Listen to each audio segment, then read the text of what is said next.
joining us now via telephone, Israeli Deputy Minister of Defense Danon. Danny, thank you very much for joining us on America's Forum. Thank you. It is my pleasure, and I'm very happy to be on your show again. Well, we would appreciate your perspective on all that is going on, principally this recently announced alliance between the PLO and Hamas. Do you expect Mahmoud Abbas to change his tune? I guess you wrote a column the other day calling Abbas a professor of terrorism. I believe that was your term. Elaborate for us, please, sir. What we saw here happening in the Middle East, that Abbas, Abu Mazen, chose the path of terrorism and not to speak with the Israelis about peace. He had a choice to continue with the negotiations. Secretary came to Israel. I lost counting already. He came many times, but we see it didn't help.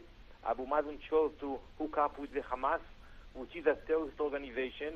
And I want to remind you and the American audience that Abu Mazen joining with Hamas. Hamas is the organization that was clapping and cheering when 9/11 occurred in New York City.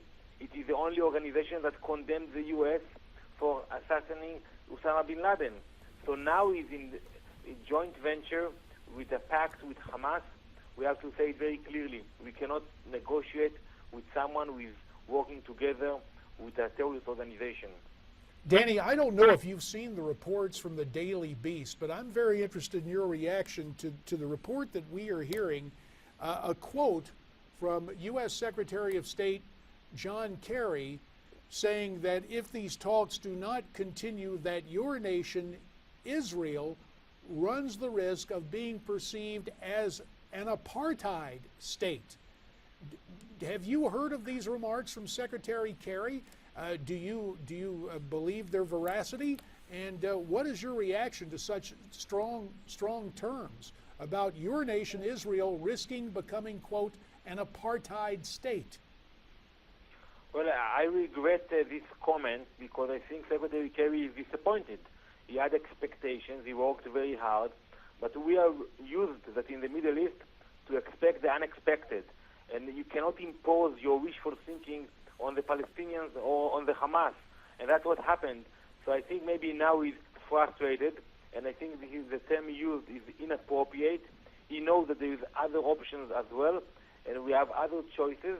And I think that it was not the wording that I would use to your best ally in the Middle East when you know that we were the one who were actually willing to continue to negotiate. Prime Minister Netanyahu even went ahead and released terrorists, convicted murderers. Personally, I opposed it, but the Prime Minister was willing to do it in order to move forward with the negotiations. And still, we see Abu Mazen choosing to go ahead with the Hamas and not to continue with Kerry. Maybe that is the cause of the frustration, but I think it is unacceptable to use those words. Well, unacceptable is the word that a lot of folks are using right now. But still, when you listen to Benjamin Netanyahu in his appearance yesterday on television, he urged Mahmoud Abbas to tear up that pact with Hamas, maybe leaving the door open just so slightly. But if so, if there is some room still for anything to move forward here, how far back has this new pact between Hamas and the PLO set these peace talks back? Well, I think it is not a done deal yet.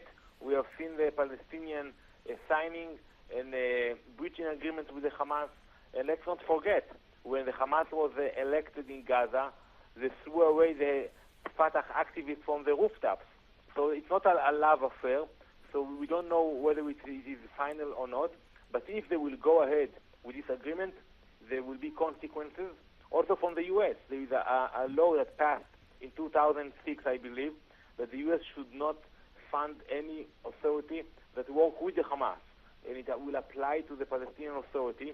And more than $500 million should not be transferred to the Hamas PA government.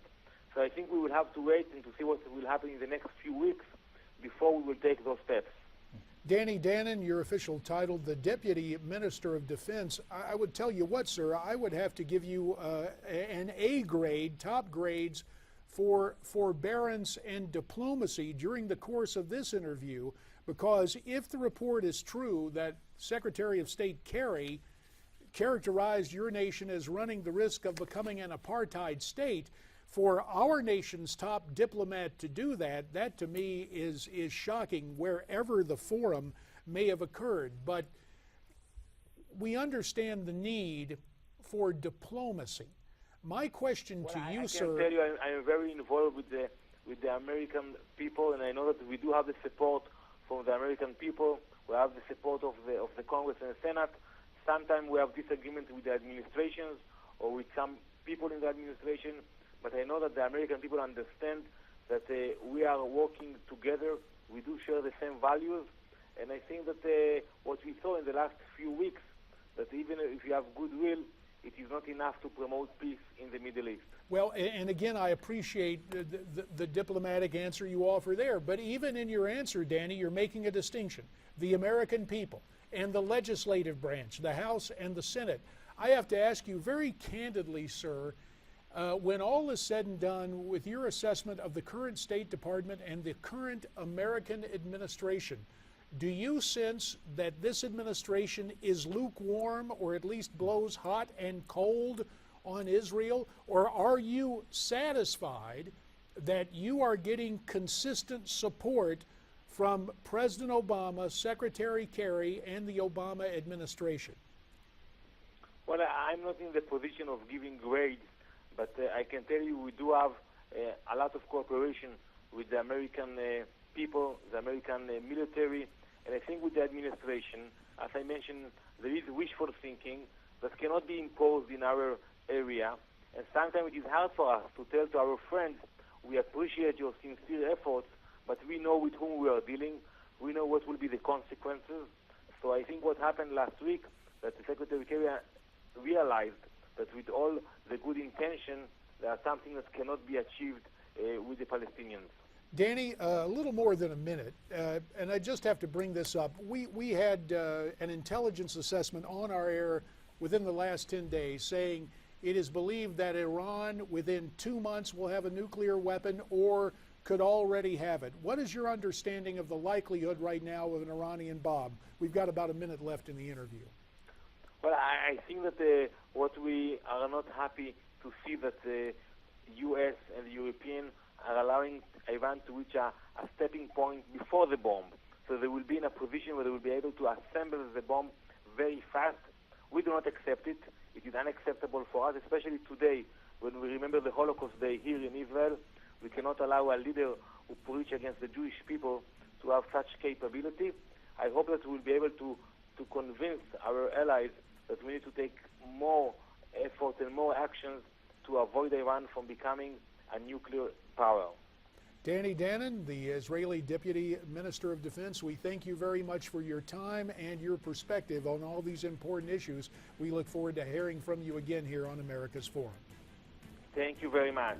Well, we hear it from Danny, quite the diplomat, but reading between the lines, there's some real concern there. And maybe he's constrained by his office on what he can and cannot say, but when we asked Alan Dershowitz that, Iran might be very close to getting this weapon, what did they say? It will not happen. That's what Dershowitz said. Be interesting, if that's what it is, or we'll see. Well, lots more to talk about, and we'll have it for you coming up on America's Forum.